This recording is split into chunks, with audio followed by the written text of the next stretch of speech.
Good morning, guys. Welcome to Tactics with Trav. So in this puzzle, we're playing white, and black's knight just moved from f6 to g4. Let's do material count first before we really dive into this problem. So I have 7 pawns. Black has 7 pawns. I have 2 rooks and a queen. Black has 2 rooks and a queen.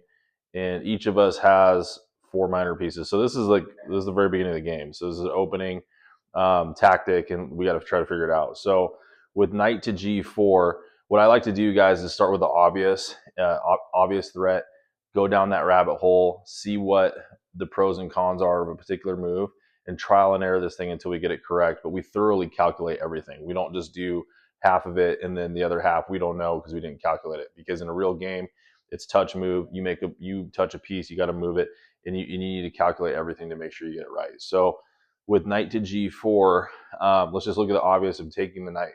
Bishop takes g4, and what does that do? So it also, we win the knight, but then we relieve defense of d4, our knight on d4.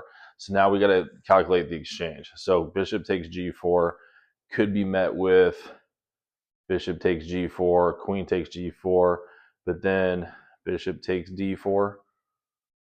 So what? I got a knight and a bishop, and black got a bishop and a knight. So it's an equal trade if that's the sequence that we end up taking in. So let's look at maybe another way to capture and see what else we can do. So it was Emmanuel Lasker that said, if you see a good move, look for a better one. So that's what we do in Tactics with Trav, is we don't just settle for just a generic exchange, but maybe there's something better we can do. Plus, we know this is a puzzle, so there's got to be, we're definitely knowing that there's more to this. So bishop takes g4, bishop takes g4.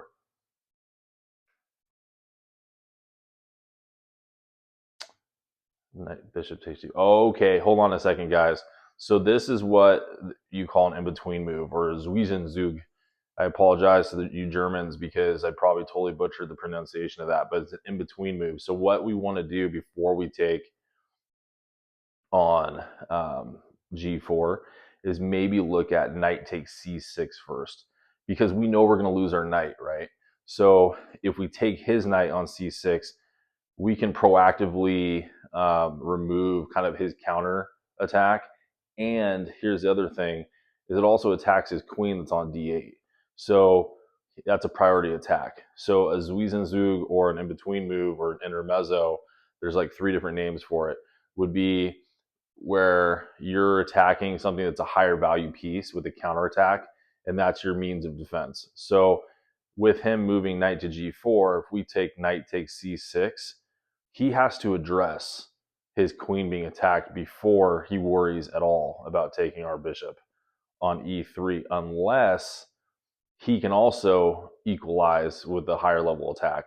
So what I mean by that is, let's say knight takes c6, we're attacking his queen on d8, right? Well, then he could go knight takes e3, and that also attacks my queen. So then we turn this into kind of like a desperado tactic, where we're just going out guns blazing, and whoever has the most material at the end of the exchange is probably going to be the winner. So knight takes c6 could be met with knight takes e3 by black.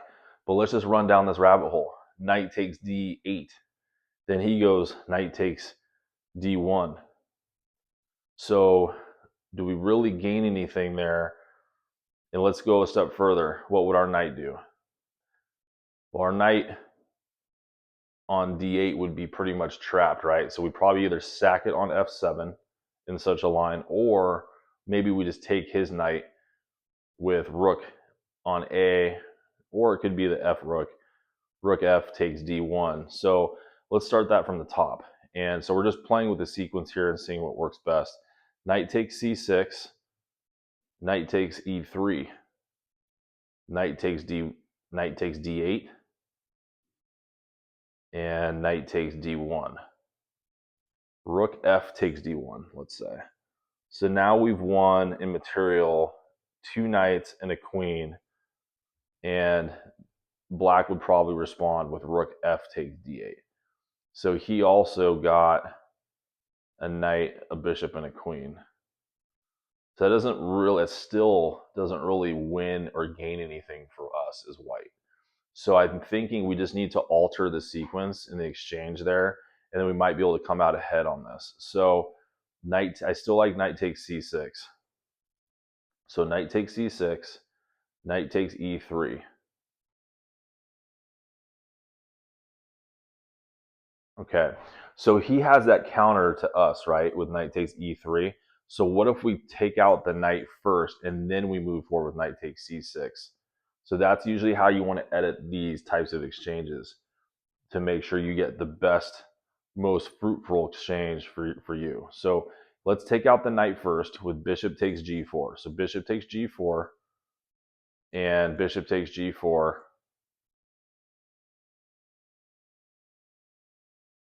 Now we go knight takes c6. Maybe bishop takes d1.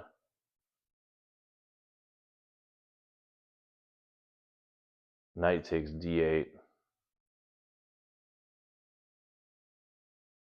Rook takes d8, and then rook f takes d1. What do we gain there? So we'd get, in that exchange, guys, we would get a knight. We'd get two knights, a bishop, and a queen. And black would win our white squared bishop, our queen, and our knight. So we actually come out a piece ahead, guys. So you notice how I did that?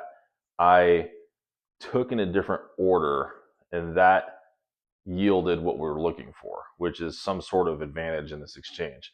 So in the original line we were looking at, knight taking on c6, it didn't really do anything for us because he could take our dark squared bishop on e3, and then we just go down a desperado tactic, but we just simplify the position. We don't gain anything. So in this case, bishop takes g4 takes out the crux of the problem. Now his countermeasure to us is diffused. So bishop takes g4, bishop takes g4, knight takes c6, bishop takes d1, knight takes d8. And I'm just looking to see if black has any sort of in-between move, or Zug himself with his light squared bishop that would be on d1. I don't think he does. There's nothing he can attack with. Like, he can't go bishop to e2. I mean, he could to attack my rook on f1, but then our knight on c3 would just take it. Knight takes e2. So I'm thinking that's it, guys. So bishop takes g4, bishop takes g4, knight takes c6. And if b takes c6, just to take our knight and to keep us from winning his queen, then we take his bishop on g4. So in that case, we would win two knights and a bishop, and he would have only won a bishop and a knight. So we still come out a piece ahead. So we win a knight in that exchange. So let's go through that to make sure that's clear. Bishop takes g4, bishop takes g4, knight takes c6, b takes c6, and now queen takes g4. So that's how we come out ahead in that line.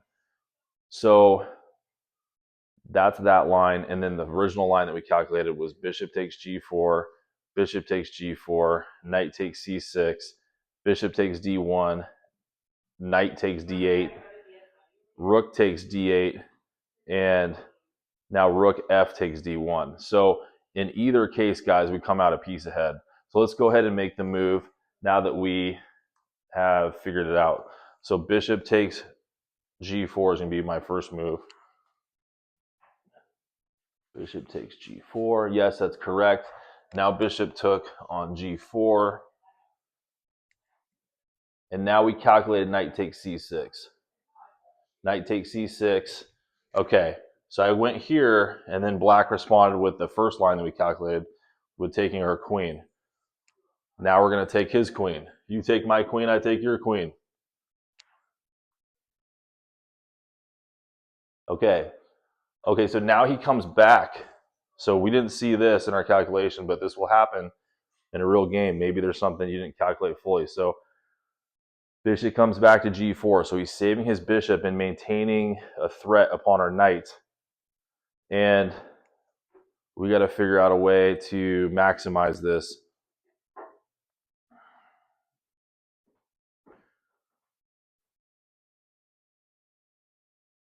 Okay, so maybe, well, we're just gonna, what if we just take the pawn on b7? Knight takes b7, and I don't think we're going to be trapped there, guys. I mean, what if he goes rook a to b8? Then we go knight to a5. I mean, we're not trapped here. I don't think we want to sack on f7. That's an unnecessary sacrifice. So let's just take the pawn on b7, and we're up a piece.